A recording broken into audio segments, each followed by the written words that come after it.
Hey everybody, this is Logan Reith.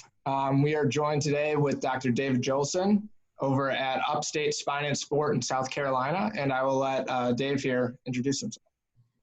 Hey everyone, it's good to be back. I appreciate you guys reaching out and us taking some time to have a conversation. So my name is David Jolson, chiropractic physician, of course.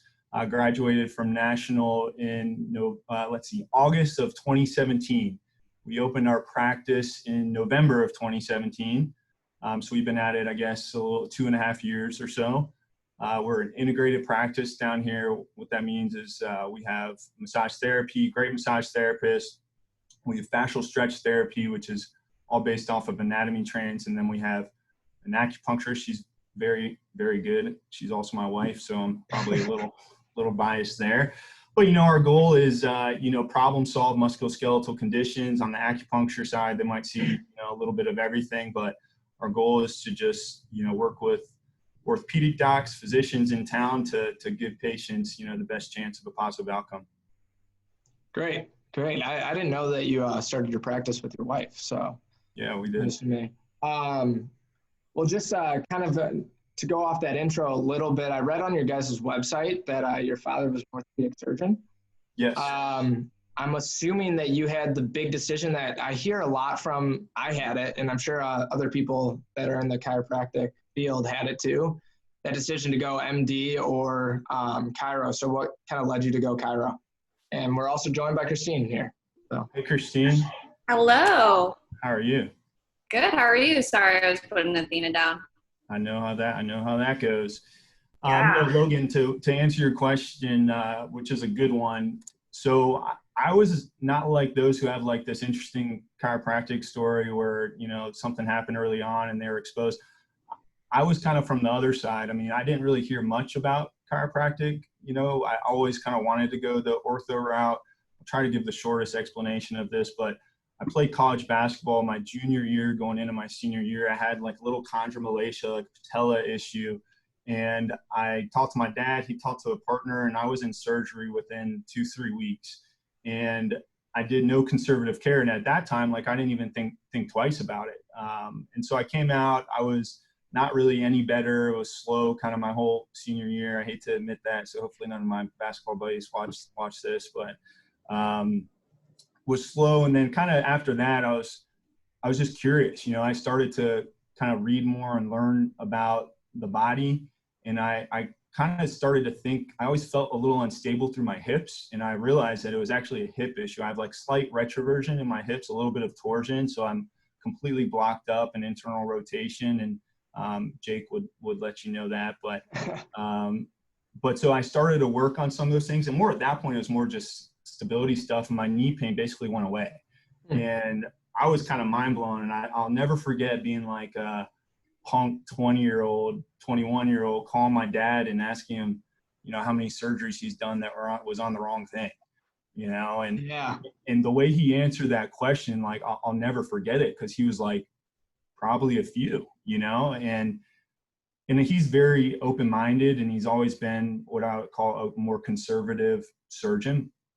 And so it kind of just led me to see what else was out there. And so I kind of stumbled on chiropractic. I was talking to him, like, what else out there? I was thinking more like maybe PT, pain management within the MD route. I always wanted to do ortho. And then from there, just ended up meeting a chiro in Cincy. So I'm from Cincinnati, and he was a very big ART chiro. And so got exposed there, and then got exposed to Mark King. And then that's kind of when it all like took off. So I met Dr. King, before I went back to grad school. And he was kind of one of the big pushes that sent me up to, he was like, either Logan or National, you get Winchester, you get Terry, and so that's kind of why I ended up in Chicago. And it just turned out to be a great fit. My grandfather is also an orthopedic surgeon. Oh, wow. And so I always joke that I'm kind of the rebel chiropractor of the family. But that conversation with my grandfather went a whole different way, like he was on that old school, like of what chiropractors, frankly, they're still running rampant. But that was his perception of it. And so he was pissed, and it took a while until he actually had my grandma had a little bit of an issue and I was able to help her a little bit, that he was kind of all on board at that point. So, but I'm glad I did it this way. I just think problem solving and preventing surgeries for me is just so fulfilling. Not that I completely respect what those guys do. It's unbelievable. I've sat in on hundreds of surgeries. But just for me, it just fits me really well. That's great. So you're coming from a generation of MDs. You really are the rebel there. Yeah, I've got ophthalmologists and primary care. Man. Yeah, there are some interesting like table dinner conversations there for a little while. I'm sure, kind of the black sheep, huh? Yeah, I'll rock it hard. Yeah. Good. Well, you're fighting the good fight, in my opinion. So I like that. All right. So just to get back to the practice thing, I read that on your website and I thought it was interesting. So I wanted to hear that story a little bit. So what can you say to your decision about starting to open up your own practice? I know you said it was around 2017. I know a lot of people like kind of think associateships are the way to go because you get a little bit of experience.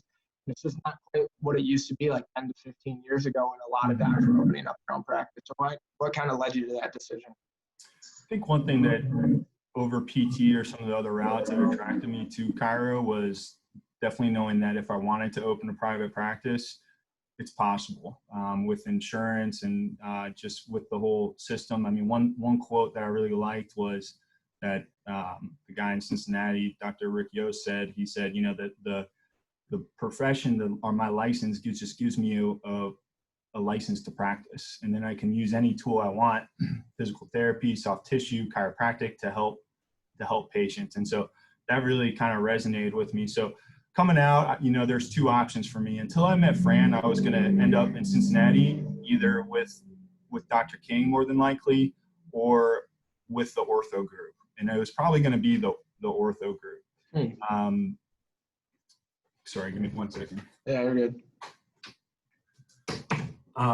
With the ortho group. So, and then when I met Fran and kind of got exposed to Greenville, she's from down here in Greenville. I mean, this is Sherman country down here. And right away, when I came down here, I was like, wow, this place is incredible. I want to move here. It was like a no-brainer. Like, even with all of the integrated system I kind of developed in Cincinnati, I was still like, there is such a great opportunity here, as well as Fran's one of 5. Her whole family's here. They all have 10 nieces and nephews. We knew just with a family that them getting to be around their cousins like that, like there's nothing that could compare. And it's just a great place to live. So, but I mean, there would have been no associate positions even possible here that would have even related to how I practice at all. I think I'm the only MPI, only DNS, one of a few ART, only FRC now that Jake's left. I mean, like it was wide open for our kind of evidence-informed chiropractic. So that kind of leads me to a question I was going to ask later, but I think it's a good point to ask now. I was talking to another doc recently. I'm from Libertyville, Illinois. It's north of Chicago. Mm-hmm. I'm talking to a guy that just graduated, and, you know, he said, I was asking him the struggle, and he goes, it's not that much of a struggle when you have all these different tools, because going into areas where there's a bunch of old chiropractic philosophy, you look different right away. And I was just wondering if you could speak to that in terms of finding a location. I know you chose your location a little bit more based off your wife as well, but, you know, just finding a location that has these older chiropractic theory docs out there versus kind of what we preach over at Mopal and a bunch of the other seminars. Yeah, I mean, I think location's king, and if you want to open your practice, finding an area that isn't as saturated can definitely be beneficial. The challenge is, of course, there's so many variables that go into making that decision. But ultimately, I get asked all the time, like, why aren't, you know, the question after someone's been seeing a chiro for 8 years and it's 5-6 visits and they have an understanding of their problem. I'm still doing manual work, adjusting all my patients, but using that to speed the process up and teaching them how to help themselves. And they'll kind of like have that moment, and I love it, where they're like, why is they like get kind of introspective, because they think, well, for the last 10 years, I've thought, like, if I don't see a chiropractor, my whole world's going to explode. And so you get you get a lot of that where someone, and that's the explanation. It's like, I tell them, like, if I go up to Chicago and practice there, like, I wouldn't be as unique. I just, right down here, there's not a lot of this evidence, more forward thinking chiropractic. And so I think it just kind of spreads. And it goes from everything from when we opened up to how we branded ourselves, to our website, to our marketing, just trying to create a different feel and story brand it well and educate anyone who would end up on our website or seeing us in the community as to, we are different, and I'm not going to have you come see me for the rest of your life. Like, I want to fix your issue or get you to the place that they're going to fix your issue. Yeah. Yeah. I like that a lot, especially I think when let's just say you treat somebody in 6 visits or something like that, and they're out your door, they're going to be back with something else. They're going to be a patient for life, in my opinion, because you did such a good job treating them. And then 100%. rather than just strapping them in a 3 time a week, quick. And I always tell them, there's nothing wrong with manual care. Like, before this, saw one of the PGA guys I work with, and I see him anytime he's around. I think it just depends on that individual patient's goals. And some people, I say, hey, you're a good candidate to see me once a month. I think there's good literature that absolutely supports that. But I'm not trying to create dependency. I always tell them, if you went on vacation and your back really starts bothering you, you need to know what to do. It can't be, I got to wait, I got to get back, I got to see him. That's the only thing that can help me. I at least want you to be able to drive the car. Let me give you some navigation. Let me give you a hands-on push when you need it. But ultimately, you got to be the one driving the car. Yeah, I like that. Patient autonomy is great. Okay, so I guess a question I normally have for people is, and Jake made a good point last time we were talking to him, is he knew he didn't want to open up his own practice. So from that point forward, he was just focusing on treating people, getting better with his hands. He knew he wanted to go into an associateship. But I guess for those of us that are looking at starting their own practice, at what point in the program did you really start thinking like, okay, this is what I want to do? And at what point did you really start making moves to do that? Quite early. I mean, I think that, and the funny thing is, like, if you've interviewed Jake and you've interviewed, I think of the Will and Yvette, like, you'll hear a lot of the same themes through this, because it's kind of what we were preaching to them, which was shadow. Early on, like, you've got to shadow. I mean, the best education you can get is going and hanging out with a doctor, in my opinion. You get to see everything from the front to the back to their treatment style. Not everything will resonate with you, but every time you go somewhere, something will resonate with you. So I think that is fundamental. And I think that also helps you understand, like, do I want to open up or do I want to be an associate? And there's tons of pros and cons with both of them. And I don't think it's just so individual, based on that personality, based on their goals, based on what their family's going to be like. It's hard to be an entrepreneur. It really is. And you have to sacrifice different things if you want to have a successful business or clinic. So I think anyone going into it who wants to open up needs to know that they'll sacrifice some things. And I guess what I mean by that is, like, there's a good talk by Brandy Zuckerberg. I think she's actually Mark Zuckerberg's sister or something, but she's an entrepreneur, and she talks about how there's 4 or 5 main things that go into being an entrepreneur. You really can't be good at all of them. And those are running your business, having friends, being close with your family, your fitness, and your sleep. And so she basically says, choose 3.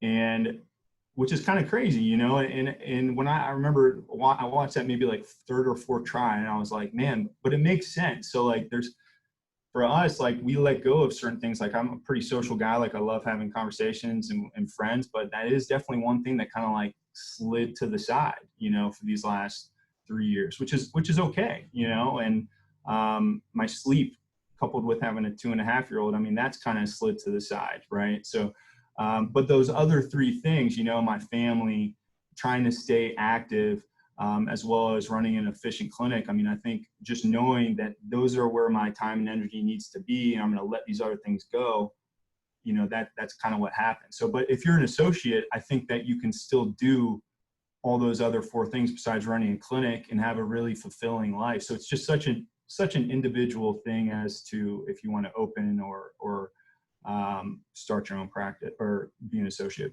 Yeah. Well, speaking of being an entrepreneur and being a new one at that, what were some things that what were some early struggles just running your own practice and things that you weren't really aware of when you had to start your own practice that they didn't quite teach you in school? I don't know that much. I don't think that much could be taught in school about it. And I don't know that you can learn a ton about it with an associateship even. I think it's one of those things you just got to do it. You know, there's all sorts of hoops you just need to jump through from a logistical and protection standpoint, that there's plenty of resources out there that can help guide you in that process. But, you know, there's lots of little kind of struggles in the beginning. I think more with those big questions like staffing, education, figuring out your niche, stuff like that, and like where to market to and that sort of thing. But all the stuff in the beginning, it's kind of like a check, you know, you just have to make sure you're diligent and go through that whole list of different hoops to jump through and do it. Yeah. Yeah. The more I talk to people, the more it's like, everyone's like, I never really knew. I just kind of started and just went along for the ride. Really, like in my model, I think there's a lot more to learn because we are a cash practice. And I think that's why we've had a lot of people come down and shadow us and check it out if they've been interested in that model. Everyone from, you know, Bob to Will to Jake, of course, you know, so there's been quite a few people who've kind of, because once you see it, and because it's so much education and it's so much just how you kind of manage everything from the front to the back, there's a lot you can learn from that. But from a, you know, like how to run a QuickBooks or how to find your accountant, how to do the marketing, you know, like all of that is just stuff that you just need to battle a little bit and kind of test the waters and reach out to family or friends and contacts to just try to get the most efficient information. Yeah. I've used the team that you have in terms of like your friends and stuff. I'm starting to realize that now too. Yeah. In terms of a team, so I just kind of thought of this, and I remember Will brought it up, but we never kind of hit home on the point. In terms of a team and in regards to like an attorney, a legalization team, an accountant, do you have all those? And like, did you have all those when you started, and kind of how did you form that team? Because I've heard it a couple times now, but I've never actually asked the question, I don't think. So I'm just yeah, and that's a good question. And for me, like it would have been a lot easier for me if I was going to Cincinnati, right? Because I had some contacts there. My accountant, I still use. They're based in Cincinnati. It's a family friend. So again, back to the family stuff, which, you know, he does a really great job. And I think because we have a personal connection, like he listens to me, and it's probably a little quicker to help guide me than your normal accountant is with, you know, not making $10 million a year right now. Right. So, and then as far as an attorney, that was actually a tough one. Like I cold called and sent probably 10 emails to attorneys. And I mean, I couldn't get a hold of anyone. And me, for whatever reason, when I opened up, like, because I was coming down here, I was probably a little too stubborn. Like I didn't reach out to my in-laws enough and be like, hey, do you guys know an attorney? Like I was just like, I'm doing this on my own. Like, this is mine. Like, you know, which in retrospect is just a silly thing to do. Like, there's no gain in you having that kind of pride. Like, use your family, use your friends, because they just ultimately want to help you. And so I ended up finally like tracking someone down through we came down to look at spaces, and I asked the guy who was showing us around to some different spaces, like, hey, do you know an attorney? And he like linked me up with an attorney and they just did like our incorporation and our bylaws and that sort of thing, just get us all situated. And but that's the last time I've talked with them. I've worked with another attorney now multiple times with some contract stuff, as well as we bought our building and a couple of other things like that from there. And she was a patient, you know, so that's kind of like a lot of my contacts now that we're using are like, we're patients or friends of friends or whatever. Yeah. So you kind of build that community. Yeah. I like that. I think my an old guy I used to shadow actually did that a lot. Yeah. Like his website designer was like a patient of his at one point, and like attorney, like it was just everything. It's good word of mouth. I mean, like that attorney is one of my best referral sources. You know, Yeah. she's not like personal injury or anything like that, but she's just in the community, and I helped her, not just as far as from her musculoskeletal condition, and then we've worked together a little bit. We're friends, and so that's kind of how things start snowballing. Yeah, that's great. So you kind of brought up your accounting, you brought up cash practice. I want to talk about that a little bit. What was your decision to not take insurance and just go pure cash? I'm assuming you're just pure cash. You don't have any insurance. Sorry, I couldn't hear you. So just in terms of a cash practice, I'm assuming you're just pure cash. You're not working with any sort of insurance right now. Yeah, no, we're not. We don't directly bill any insurance. So that was a long and kind of hard decision, I think, initially. I worked in that ART clinic in Cincinnati while I was finishing some more prereqs, and I was kind of exposed to the billing side, and I knew how convoluted and complex it was. I was the one who would call on different cases that you'd have the wrong like modifier, or the wrong, like their name was spelled wrong, or it could be anything. And I just saw like, man, like they are going to not pay you for anything. And I was like, you're outsourcing that either in-house or to someone else for probably 5 to 14% of your collections. Right. And so I always knew that if possible, I'm going cash. The challenge was there was no resources out there. No one was doing it. When I talked to Mark, when I talked to Brett, when I talked to Rich, I mean, they all kind of were like, don't do it, you know? And I was like, I'm doing it, because I figured you give it a year. And the other big upside I saw was that I had Fran, and she's an acupuncturist, and acupuncture isn't seen as, oh, look at that. Yeah, got another one in the house. I like that. Hey, acupuncture isn't necessarily seen as something that people take insurance for. And so then that got my wheels spinning. Like, I just need to add as many other services that aren't perceived as insurance based. And then me not taking insurance won't seem odd. And it's really smart.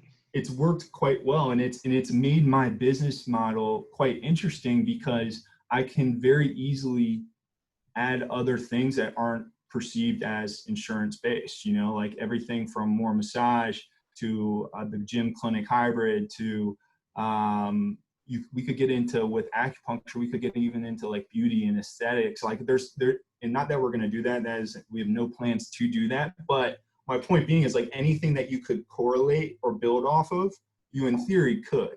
And, you know, with chiropractic, I think it's really hard in general to grow into a multiple chiropractic clinic. It's a big investment, as well. It's a lot of time. And so the ultimate long-term thing is, you know, which direction to grow, but that's a good thing. So to kind of come back to your question, so I kind of weighed all those out, cash versus this, and I just figured, let's just give it a year. And there are certain things I did that had made that quite effective. Yeah, that's really smart. I actually haven't thought of that, just to kind of manipulate the perspective of, or your perceived like cash practice, you know, put everything around you. Yeah, man. And the other big thing is, like, I genuinely believe that I save my patients a ton of money. And the reason why is because deductibles are so high, copays are so high, right? So you go in, someone's probably paying anywhere from $10 to $60 already, which is, we're more expensive than that, but it's still something. Deductibles are really never going to hit their deductible in a lot of these plans, especially with my population of very active people. So they're not going to hit it, which means that you would bill out more. So they would pay more on the back end, right? Already, probably more than your regular cash price. Insurance is just so institutionalized with everything that our staff, and that's probably been one of our biggest learning curves, and something we've got down to a nice science now, is how from the front end do they educate cash? Because we get someone calling probably once a day, and the first question is, do you take Aetna or whatever? And so we have a nice way that we explain everything. Do we capitalize on all those patients? Absolutely not. And like on our call log, we always write, not our patient. You know, like if someone's looking for a quick fix, we used to probably get a little caught up in it. Now we just say, hey, that's fine. That's good. I hope they get the relief that they deserve, but they're not looking to have their condition solved. They're looking for a Band-Aid.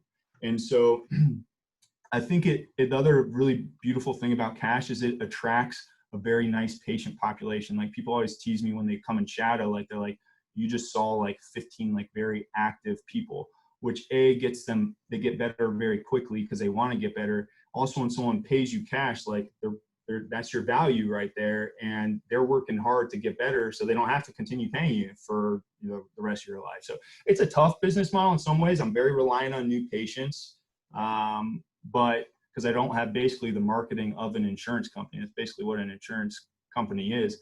But in the long run, I mean, I wouldn't trade it for a second. Like if anyone can do it, and what I would suggest if someone wants to do it is you need to be confident that you're the top 3 provider in your area, right? Like you need to know, I am confident enough that in my clinical skills that my value is there. And so that's number one. And the other one is just insurance is scary right now. Like who knows what happens, right? Like insurance companies are already going to some flat rates, which might help the straight chiro, but it doesn't help us. I think a lot of our peers and mentors are like really considering the cash-based model because they're seeing this transition and it's scary. So to me, if you're a good clinician, why not, put it all out there on the table that, hey, this is my value. And if anything, it doesn't matter with the economy. Like if you can keep that value, as long as people can still afford you. And that was one thing we were curious about with all this, but we haven't missed a beat, I think you'll always be okay. Yeah, that's a lot of rambling. Hopefully that answers. No, that's great stuff. I always ask the question, but it's always answered differently, and it's a good thing to know. I mean, I was talking to I think it was Dr. Curtin one time, and he was like, chiropractic is the only field where insurance continues to pay us less and less every single year. Right. So it's just mind-boggling. Yeah, it's just terrible. So but you get it when like they're seeing a low back case that's taking 45 visits, which probably should have taken 8. Like, because we're still such a small minority in our profession, and when insurance adjusters are looking at everything, we're just not getting reimbursed how you and I practice, right? You're getting reimbursed like you're seeing 70 people a day. Yeah, they almost don't even know we exist in terms of the different aspects of what we can do. But so something you mentioned earlier is kind of with insurance is that if you were had somebody in office, you're paying them probably 10% of total income just to deal with the insurance part. So that kind of leads me to the next question is like, do you think it's important to have staff in your office right away when you open? And what did you do with that? Yeah, that's a good question. It's something we went back and forth with quite a bit. Because I had Fran, it made it a little easier where in the beginning she did a little bit of the front desk, but right away we were looking actively for someone who could be our clinic manager.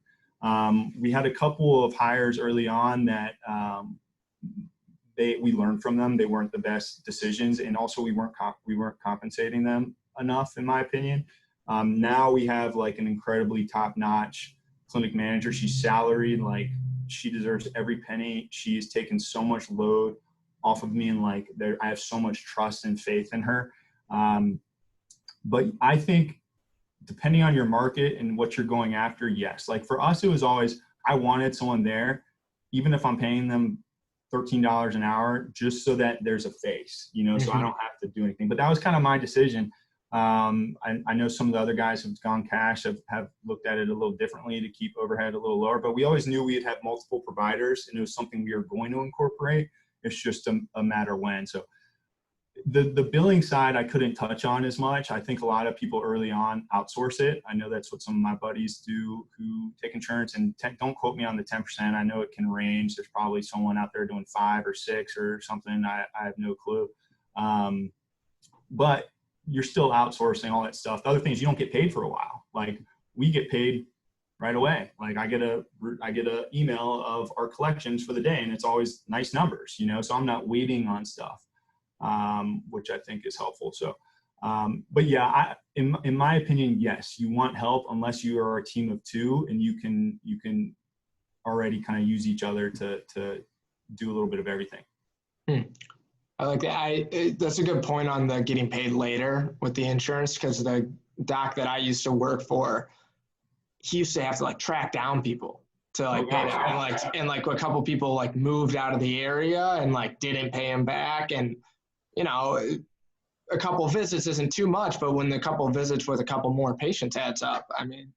And then just the time and energy and like emotional take from all that, it's just like, I just, anyone who feels confident enough to go into a cash practice, I think in this current market, if you could afford it for at least giving it a year, it's worth it. Okay, I like that. And so to kind of go with hiring staff, I want to jump to, I was going to go into marketing a little bit, but I kind of want to get hit home a couple points on associates first. And, you know, we've talked to Jake on the other aspect of being the student or being the associate. And I'm just curious from a hiree perspective, kind of what are you looking for in associates, and how many have you had throughout the years? Do they come and go, and just kind of speak to that a little bit? Yeah. So Jake was our first associate. You know, we hired him, I guess it was August of last year. So it wasn't long. So, I love Jake, and, you know, he's such a good clinician and he's got such great energy. And I think when we hired him and we had tons of conversations about it, it was a little early. You know, he just kind of fell in love with Greenville the same way I did. Like when he came down here, he was just so fired up. He loved it. I want to be here, you know, and we just started to get a little bit closer. And so big picture, it actually ended up like my schedule was full when he came in. So it ended up working well, but it was a little bit of a push.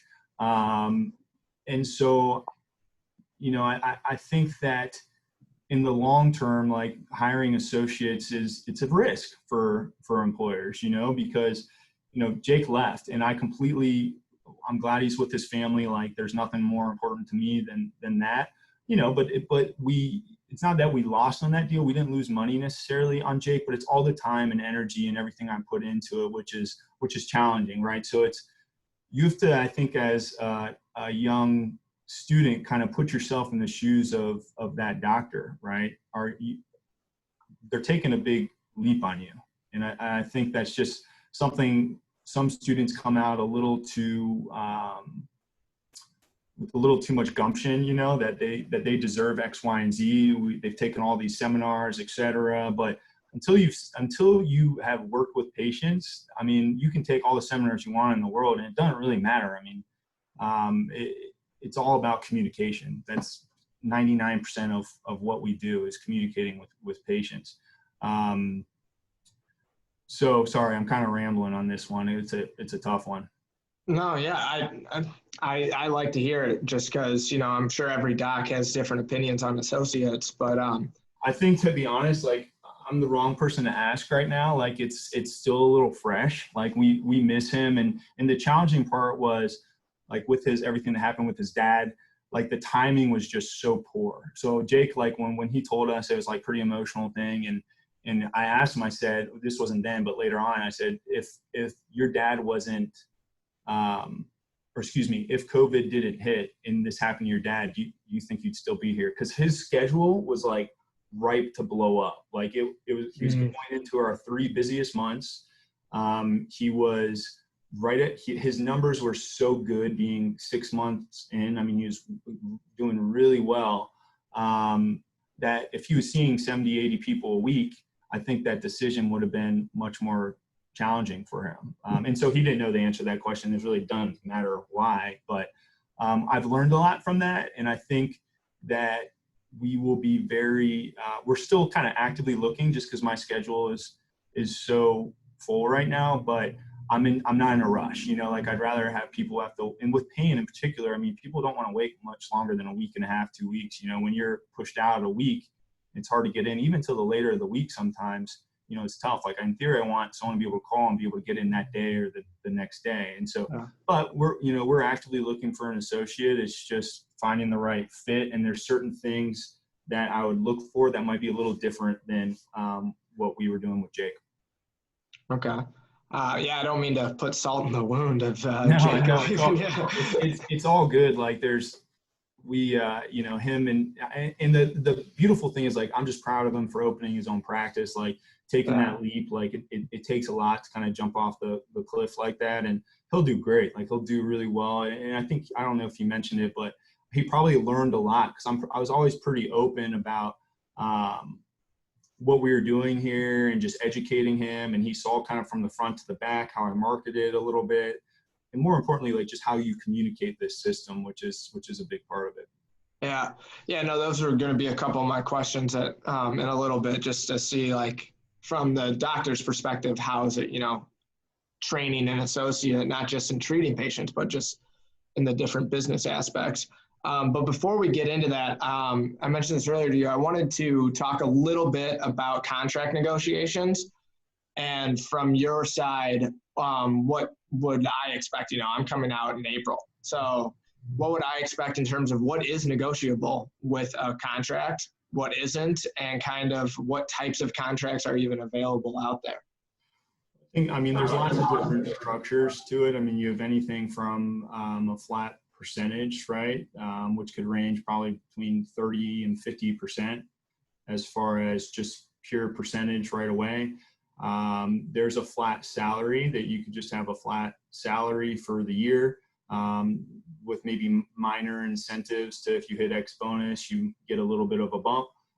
Then there's kind of a hybrid version, which is what I had done and which I kind of gravitate towards, just because I think it was someone who wants to get busy. It incentivizes them well, which was Jake had a base salary, basically per every couple weeks or every month. And then or a percentage, whatever was higher. So if he hit a higher number as far as his collections that was higher than his salary, that's what he would make. So he had the comfort of knowing that if it was just a slow couple weeks, like, he'd still be able to pay his rent and live his life. But if he really hustles, he's able to make a little bit more money. And then the plan always was after the first year, no matter what, we go straight to the percentage. So we give the first year of, some stability in that transition and moving down here. And then the next year, you're building your book so that you're ready to roll. Okay. So when you say, when it comes to his numbers, right, he was getting paid a base salary or he was getting paid whatever he brought in, if it was more.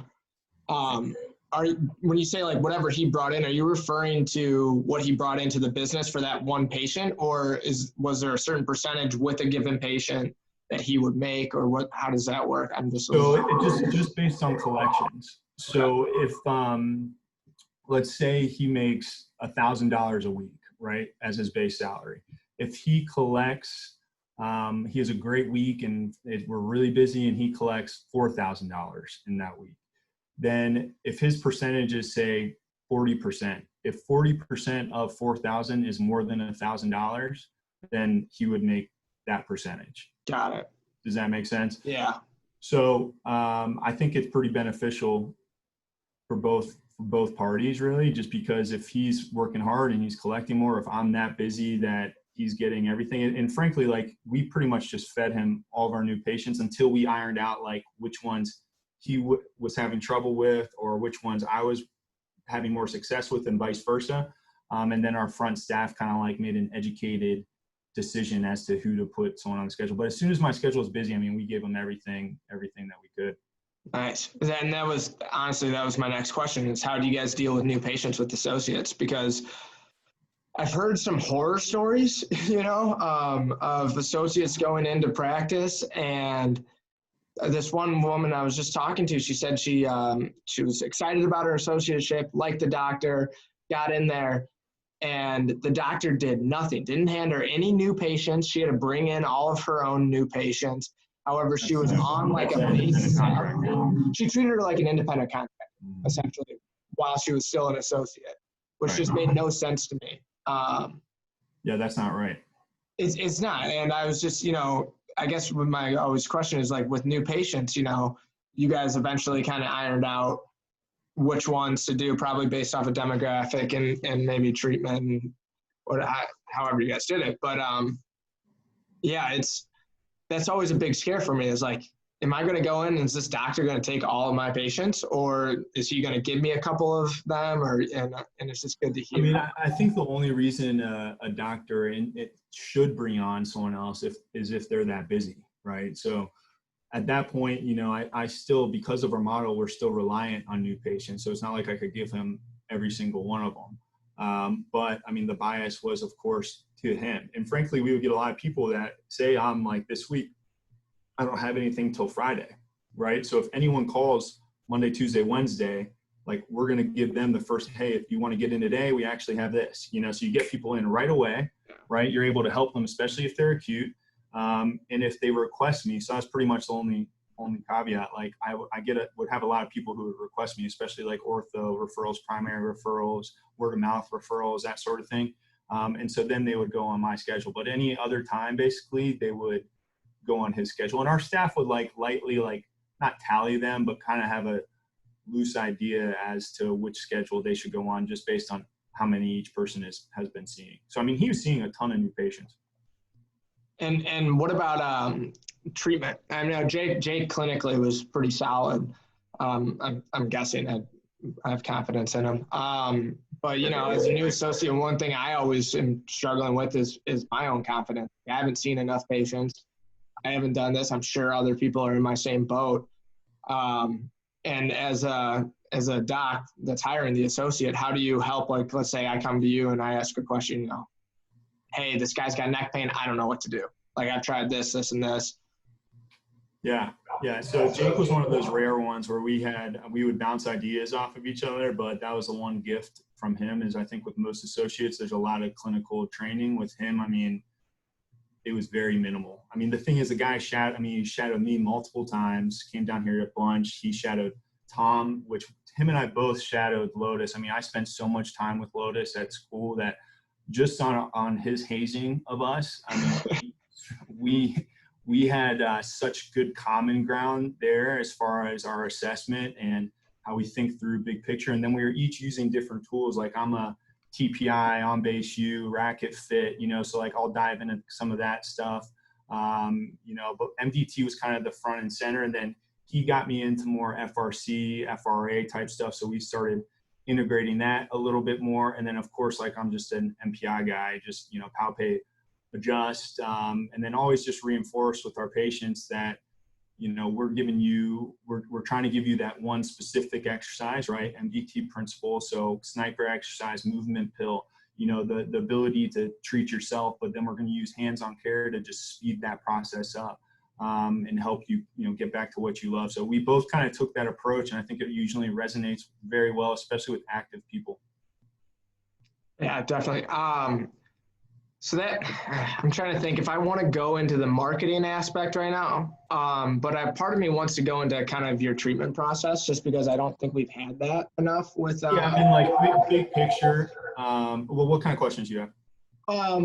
Well, you know, I was just kind of curious in terms of, you know, what's your first patient encounter? What tools are you using? Obviously, you're probably MDT a lot in the beginning and then kind of working your way. How much soft tissue? Just kind of questions like that. That's a good question. So I do a full history, full assessment, okay? And then at that point, I kind of sit the patient down, just right in my room, and just explain to them everything that I found, lay out exactly how many visits I think it's going to take. If we need to use other services that might help speed the process up, like we try to co-manage a lot. So if the massage would help speed it up, if acupuncture would help speed up this process, if I think there's a, basically heightened nervous system and just decreasing the perception of threat would help with acupuncture. So, and then we just educate them, you know, like I'll use a lot of analogies, and I think and communicate that way. If I could tell it's one thing I did early on was, and it's funny, I love Mark's, like I've never had an original thought. Like I use that all the time. Like I even stole that from him. Yeah. So like I truly have never had an original thought, but analogies are so king with communication. So when I was a student, I started writing down every analogy. Like I didn't care where it was, what it was about. I mean, I have a huge list of analogies that I'll read through each month typically. And they just help me so much with choosing the right words with patients. But I always use a few analogies and try to help them understand it. Like one of my favorites with Mackenzie is I always talk about like a bank, right? So, you know, based on their history, if they are someone who sits at the desk and they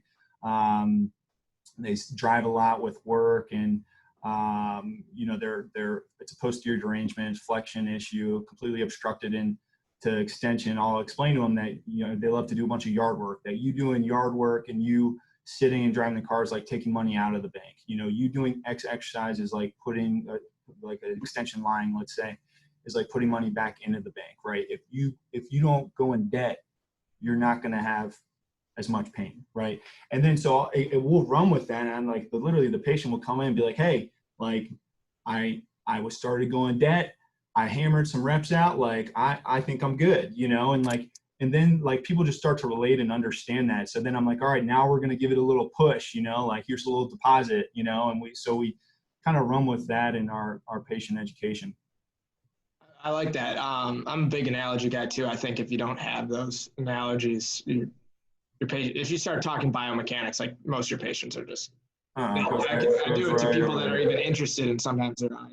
Yeah. So one thing I kind of wanted to go into before we get into a little bit more of these treating questions, it's kind of along the same lines of treating, but you mentioned that you do treat kind of pro athletes, college athletes, stuff like that. Real quick, you don't have your CCSP, do you? Or no? So I guess in terms of the pro athletes and stuff, how did you really get involved with that? And what were some like kind of hoops you probably had to jump through that you were unaware of? And does like marketing yourself to those guys kind of differ from who you'd market to on a general? Yeah, that's a good question. So my second week in practice, I had a cyclist come in, and I work with his team now. It's the Hincapie Racing team. And I don't know if you didn't happen to watch the Lance documentary recently on ESPN? No, it's on my list. Yeah. So anyway, he's all over that documentary and that thing. But basically, he was my entry into pro sports. What I really think that if you can get into any sport, you'll eventually get to the ones that you really want to be treating. Like I'm not a cyclist. Like those are great guys. I've learned a ton about cycling and the biomechanics of it. But that was kind of my intro into that. And then when the Greenville Triumph with their second level MLS team, or like a division below the MLS, when they came into town, I mean, there's a lot of interest from Kairos to partner with them. And so they interviewed like 8 or 9 people. And I think just because of my skill set and because of that I was already working with pro athletes, that helped. Golf has always been a big interest. I mean, I took TPI when I was like a first try, I think, and then took it again later on. And I was like a stupid seminar junkie. I think every weekend I would come back and be like, that was the greatest seminar of my life. And everyone would be like, you say that. I know everything. I know everything. I don't know. I am consciously incompetent right now. Right? So, so with the PGA was always the one that I like really wanted. You know, and so I have a family connection for one, which surely helped. Those were the last guys to actually come and see me. But I ended up getting, his name's Ben Martin. I got him to come in and kind of like gain some trust there. And I'd seen a couple like web.com at that point, Corn Ferry guys, and it just kind of just spread. You know, there wasn't really anyone capturing that niche in this market. And that continues to grow. I mean, I see a ton of like very good young amateur players. Like I've really started to gain traction with like the elite 13 through 17-year-old kids, like in South Carolina, like people traveling like an hour and a half to see me once a month or 2 hours, you know, which has been a lot of fun. And it's allowed me to kind of dive a little deeper in that. I also work with the Boston Red Sox affiliate here, their AA team. So it really just all kind of snowballed, and you just get those introductions and then just kind of see if you could help them at all. And then the most recent one has been one that I've been plugging on since I got here, which was the one I kind of ultimately really wanted, was college athletics. Furman Paladins, they're a Division I team. They got 18 programs. SoCon. That one, I had hit them so many times, just trying to like, hey, do you guys have any interest? I was just trying to set up meetings with their athletic trainers, trying to get to know them a little bit. Had an unbelievable meeting where I thought like I left it like, man, I just destroyed that thing. Like they're going to have me signed up next week. I mean, I didn't hear from them for like a year probably. And in between that, like, there's so many little things of like my name getting brought up. And like, the head athletic trainer, like someone told me this, that she was like, can I just stop hearing about this guy? Like, she started hearing him like every angle. Like, if I had a current patient like worked at Furman and knew her, I'd be like, hey, just tell her that you met me, you know? And so just hit her kind of from all angles. And then eventually the strength and conditioning coach found me, I can't remember, I think social media, and reached out if he could come hang out for a little bit. And he came in and he shadowed me.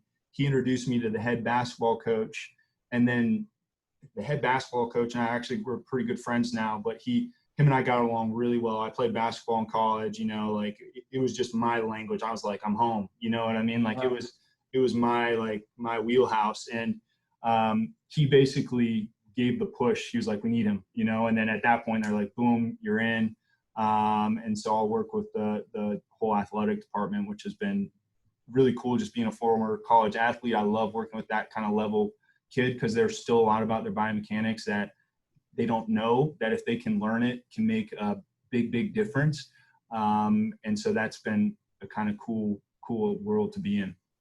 And financially, college athletics is typically better, right? Because they pay me, right? Whereas the pro athletes, those are, besides golf, that I get paid there, but the other ones are more marketing deals, right? So yeah. So which has been very, I think, well, but we've used that, you know, if you went on our website, you see official chiropractor for all these teams, you know, and I think it's impossible to say like what of those things made that person book the appointment, but I surely think that if an active person sees, hey, this guy basically works with every pro sports team in town, like, I'm going there, you know. Yeah. They don't at that point really care about the cost. They're just like, get me feeling better. There's trust there. It's just built in word of mouth trust, basically. Yeah. Yeah. No, I remember talking to, you probably knew him, Stuart Yoss. Okay, yeah, guy up in Chicago. Yeah, up in Chicago.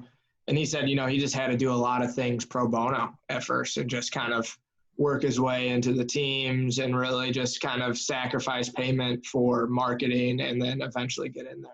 And so like those guys might get paid, you know, from the high level pro teams. I think like any minor league team, they're not paying, right? Yeah. There's some sort of like, my package is big. Like with the Triumph, we get a ton of advertisements. They hit it. They always are trying to make it better. You know, they've been amazing to work with. And also I just love it. Like those guys, all those guys, I have great relationships with. We text all the time. I go play golf with them. You know, they're just like just me not being from here, like having those like other transplants I can relate to pretty well. And that's another cool part of it. Do you see your treating change with those? So like, I'm not sure like what you're fully doing in terms of treating these guys. Are they coming in more acute cases, or are you doing more like kind of DNS stabilization? Sort of like, it's almost like depends on the sport. Like with golf and those guys, I work so exclusively with them that I kind of do a little bit of everything, like DNS, active release, you know, some Graston, some, you know, some FRC principles, talk a little nutrition, you know, it's kind of like I'm their quarterback for non-surgical stuff typically, right? Or just like if they need an injection or medicine or whatever, hey, call it whatever, you know. With the Triumph, the soccer team, like it's just more manual, right? Like I'm not necessarily like, in some cases I'm problem solving. Like I had a kid last year, a goalkeeper had a lateral shift, you know, and that was an interesting like patient education thing for the trainer, right? Because they were like, I don't know what the hell to do with this. And he came to the clinic and saw me go through it, and his like mind was exploding, because if you can get someone through it, like it's a pretty cool thing to see. So but they're a little bit more manual unless it's like a current like active issue where we're working with the trainer and the ortho. And that's been another benefit, I guess, is like I've gotten to know the team orthos for all these groups and developed some pretty good trust with them, which has led to other referrals or them introducing me to their partner or primary care doctor or whatever. So but it just depends on the sport and what's going on, and kind of, but the adjustment ultimately, I mean, like that's the one thing that they have you there for, right? Is pro baseball guys, when I go down there to the field, like I'm just hammering joints. It's awesome. Like I love it, you know. It's just like palpate, adjust. I feel like exactly. I'm like back in club, like a little, everyone just going in a circle, you know. So except I'm the only one there, so I get to have all the fun. But so, it just depends based on the issue. Cycling too, that's more manual typically. Maybe working a little more DNS based stuff with them just because of like the hollowed out, a lot of like extension compression here and there, and just like being able to breathe in a flex position and create good pressure through the abdominal wall. Yeah. Yeah, I remember hearing about that. A lot of these sports teams, when you're working with them, I guess my point being, a lot of guys say they want to work with sports teams and they want to do, DNS, MDT, all these other things, MPI. And then all of a sudden they get there and they realize all these guys just want a lot of manual therapy done. Like they know ART, they know pin and stretch, they want that done. Yeah, and that's one thing about my practice too. I think I was such on the trajectory, kind of like Jake is like on the McKenzie FRC. Like I definitely practice a lot more manual than Jake does. And I think I learned that because in a cash system, I need to make them feel better. I need to put my hands on them. So, I mean, I do a lot more ART and soft tissue work than I ever expected that I would. Like it was always a joke is like good ART protocols just go into the directional preference, like, is there anything, but I'll use that kind of, I'm like, all right, if they have a shoulder issue that's responding to internal rotation, then I'll do a ART move that's going to end range internal rotation, stuff like that. But I think in general, I go more manual than I anticipated, but 100% with sports, we're really trying to loosen things up, make them feel better. Cause I might see them on a Wednesday, they play on Saturday and I'll be at the game, so I'll loosen them up right before they go out, which is usually, maybe we do some like rolling patterns, DNS style through the hips or through the shoulder, depending on what's going on, like try to centrate some joints, but ultimately we are just loosening up joints and doing a little soft tissue work. Yeah, no, that makes sense. And that's kind of fun work in my opinion. I love it. I want to be cognizant of your time here. You said you're going to be out at 11:15, right? Or 12:15 for you? Yes, sir. You got it. Okay. Well, let's get into, I got a couple questions here I want to ask. What are your top 3 to 5 most impactful seminars that you took? I know you said you're a seminar junkie, so I'm sure you took a lot, and a lot of us do. So.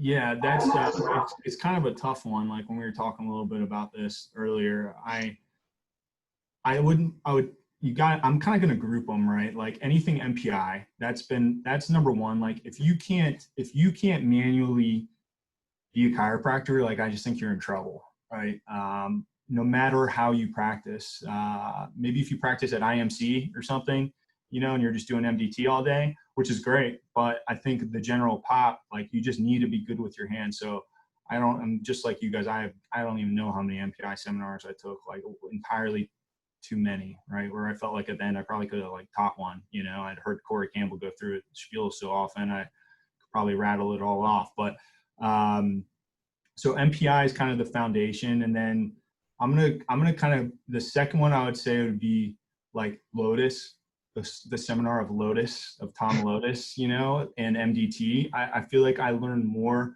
shadowing him about McKenzie than I did by far from the courses. The courses just reinforced kind of what I knew. So the MDT with Tom was huge. And then I guess then I'll throw in just like your other soft tissue stuff, like your ART, your factor, those kind of courses, just having a tool for soft tissue. So it's almost like you're like joint assessment, soft tissue. And then the last one would be, or not last, stability. So I would think more, DNS for the most part is my stability tool that I'll use. And then just some low level stuff like from Cressy and Reinhold and some of those guys. But and then I think the biggest one, really big one for me was Annie O'Connor's seminar, The World of Hurt. I mean, like that blew my mind when I first saw that. I was like, and that's why at that point, like communication, like I think I was lucky that communication all was a little bit of a forte of mine from the get-go, but seeing that and realizing how impactful that is with all sorts of conditions, like then it became like I want to be the best possible communicator for my patients, or else you're just not gonna get results. So I think I'm sure I'm missing a lot. And then the other ones, I guess, were just the assessments from TPI, Racket Fit, and On Base U. I mean, that's all I use it for, is to get integrated buy-in for the most part and to understand more that joint by joint model, because you do still pick up a little bit of stuff with that. And then I integrate that into some other things, but really can create very custom plans for like a young tennis player or a young golfer. And I mix that in with my DNS and my MDT and everything to create my assessment there with those specific sports. Does TPI do a racket fit? Is that what I heard you say? It's Yeah. So tennis? it's all based off tennis. Yep. Huh. Like it's based on the serve for the most part, which is the most important part of the tennis game from a statistical standpoint. So it's really interesting. It's funny, like once you get one, they're all the screens kind of like meld together in a way. So you get like bits and pieces that transfer over. But there's been really interesting things, like even with tennis, like assessing a young tennis player the other day, there's one test you do that checks pronation and supination. And in the tennis serve, them being able to pronate fully is huge, as well as internal rotation in the shoulder. And so having a screen that they can relate to, where they bring their racket in and you go through this, and then I'll use those as baselines, right? So I'll have their 4 or 5 tests that they didn't do well on. Every time they come in, boom, boom, boom, we're checking these. We're looking at their exercise, make sure they're doing well, add one in, take one out, go manual. And I mean, it's so catered towards them, and they feel so understood. And I clinically feel so confident that we're on the right direction as these screens are improving, as their baselines are getting better, and their function's improving. They're hitting it harder. They're better at laterally. I mean, there's a lot that you can dive into, I think, in the sport specific worlds, which are a great niche in any business clinically, but definitely in mine being more cash based, because they're expensive. Like those assessments are quite expensive. But I think with parents and with those athletes, they create a ton of buy-in, and those assessments just lead to them me saying, here's our plan. I need 4 months, and then we reassess at that point. And then we get them kind of in for 4 months with not a ton of visits, usually probably like 8 in that standpoint, but they're actively working on a bunch of stuff. And then you're communicating with their coach, and you're communicating with their trainer. If they don't have a trainer, you're setting them up with really good trainers in town. Nice. I didn't realize that they had a tennis one, and that's always something I've been interested in. So that's they have another one coming up. It's online. I've been through the coursework online, but I'm taking the actual live version, like through the online stuff coming up. But I've been kind of diving into their stuff. I have the buddies login that I follow the screens with. So, but it's like very careful. You don't know who's going to see this. They might pick up. It's okay. I do all their other stuff, and I'm taking their course. It's good marketing for them. Okay, just, these are kind of going to be random questions at the end. I just want to make sure that we kind of try to hit on a couple. So just a little short answers here. Yeah. You've mentioned a couple times with patient buy-in, patient scheduling patients. So I just want to make sure, or kind of hit that point of how are you doing that? How are you telling a treatment plan to a patient and getting them to buy in, because treatment plans are bad, but not really. No, I think it's great. Like one thing that Mark always said was like, you have to lay out what your treatment plan is going to be. And I agree with that. Like if you don't give them at least a start to a reassessment or a finish, then, if it's like a more simple case that you're confident, I'll give them a start finish. If we're still in the kind of, are you in the right place, but let's give this a try, start to reassessment, I expect X amount of percentage improvement at that point. And then I have my packages kind of set up around my typical duration. So I have a 5, 8, and 12 visit package, right? And then so I'll basically say you're a good fit for this package. I hope to be at this percentage. Not that we're going to be finished, but I think that we're going to have a good understanding as to how far we can take this thing, or if I need to get you to another specialist in town. Okay, and marketing aspect, we didn't get to too many questions. I guess what is one major thing that you've learned in marketing that you want to tell anybody that's looking at starting a new practice? Invest in branding. If I was going to invest anything in the beginning of my practice, it's in branding. That was the smartest thing I did. We got going because we didn't have a build out and very inexpensive. I mean, I've got PT tables. I've got not a lot of bells and whistles. So our cost to get going was very low. But one thing I did invest pretty heavy in was branding. And actually Rich Alm is the one who introduced me to this group. They're based out of Ohio. His name is Gabe Shutt. He's been like a great resource for me. Young guy, really funny. His brother's actually in Cairo school randomly. But I mean, he did, I hooked Bob up with them. I hooked Will up with them. So like, if you look at all of our branding, you'll see a little bit of similarity in just like the style. It's one thing that they said to me early on was the goal is that if someone sees half of your logo after 4 or 5 years, like they know who that is, right? And that's, I'm not Coca-Cola, right? But I like that idea, right? You know, that I want my brand to be so recognizable in my community that that it kind of like transcends what it is. Like that, I see my t-shirts out all the time. Like we give some t-shirts away. That's been some of our marketing. But I think investing in branding is one of the smartest things that you could do early on, because that you can take that branding and your color palette, your font palette, your everything that you go into that, and it can bleed into so many areas as you expand and grow. So they're called Each and Every, based out of Ohio, Kent, I want to say, Kent, Ohio. And his name is Gabe.